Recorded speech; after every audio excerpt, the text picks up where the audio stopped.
J'étais de la promotion 2010, donc j'étais à Poitiers de 2010 à 2012. Et j'ai fait pour faire le campus, comme tout le monde ici à Poitiers. Et c'était 2 années qui sont passées juste super rapidement. On ne remarque pas comment le temps passe. Et j'ai beaucoup aimé, au-delà des cours, je pense que c'était surtout les opportunités de s'intégrer, de participer dans d'autres activités. En l'occurrence, avec quelques amis de ma promotion, on a fondé l'association Volar. Il n'y avait aucune association de genre en ce moment sur le campus et on a trouvé que c'était très important de traiter le sujet des femmes. Mais je pense dès sa conception, c'était surtout traiter le sujet de genre. Comment la violence de genre affecte les femmes et les hommes et comment cette composition, comment on peut lutter pour avoir une société plus incluante et plus égalitaire.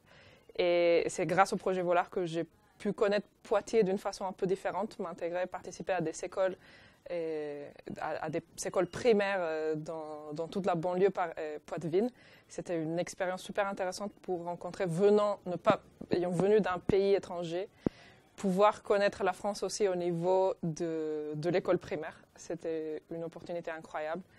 Et je me souviens, la première fois que j'ai reçu un email d'un des professeurs des écoles où on a travaillé, et qui nous racontait comment il y avait une petite fille qui voulait jouer au foot. On avait parlé, en l'occurrence, j'avais utilisé l'exemple, je faisais partie de l'équipe de rugby des Amazonas.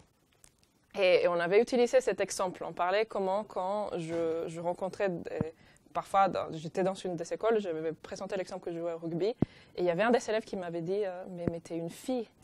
Et on avait répondu expliquant comment les filles aussi, elles peuvent faire du sport. Et c'était après cette intervention qu'il y avait une petite fille de CM2 qui voulait jouer au foot et on ne la laissait pas dans la cour de récréation. Et elle nous avait cité, elle avait dit mais non, on a vu, le foot c'est pas pour les garçons. Et elle s'était organisée pour réclamer le droit de jouer au foot dans la cour. Et c'était un mail qui pourrait paraître super banal comme histoire, c'est juste une petite fille qui veut jouer au foot. Mais savoir que au moins une petite fille a eu le courage de se lever, de dire je veux jouer au foot et on a le droit. Regardez, il y a des gens qui sont venus nous montrer. Je connais une fille qui joue au rugby et c'est une fille. C'était, même 6 années après, c'est un des moments auxquels je suis le plus fière.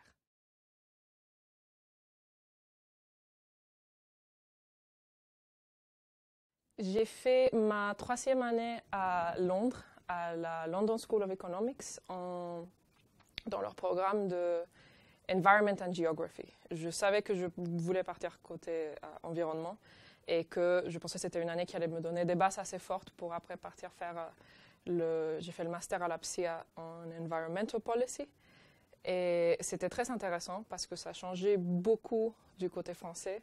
Donc j'avais un peu le côté espagnol, hispanique, étant dominicaine, ayant connu ce côté du monde, puis français, ayant passé 2 années à Poitiers. Et c'était un peu le regard anglo-saxon. Donc ça bouclait bien. Et comme parcours, j'ai trouvé très intéressant. C'était une excellente année qui passe trop vite, surtout la 3e année à l'étranger. Et ouais, je pense que j'aurais vraiment envie de revenir. Il y a tellement de choses que je sens que je n'ai pas réussi à faire ou que je n'ai pas réussi à connaître. Ou des cours que j'aurais voulu prendre mais qui n'avaient juste pas le temps.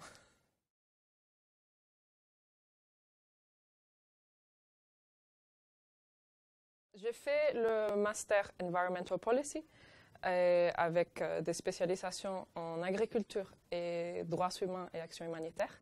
Et j'ai eu beaucoup de chance parce que du coup, je suis dans un poste qui est parfait dans Mason. Je suis field manager d'action humanitaire à Oxfam International en République dominicaine et Haïti. Je travaille à la frontière pour des projets de gestion et réduction de risques agroclimatiques. Donc c'est un peu l'adaptation au changement climatique dans le secteur de l'agriculture d'un côté et d'un côté réponse humanitaire pour toutes les situations d'insécurité alimentaire qu'il y a à la frontière dominico-haïtienne. Donc j'ai été choisie, on me l'a dit après mon entretien, après que j'étais embauchée, que c'était précisément parce que j'avais un parcours assez divers qui incluait le côté environnement, humanitaire et agricole, que j'ai pu avoir accès à cette opportunité et que j'adore.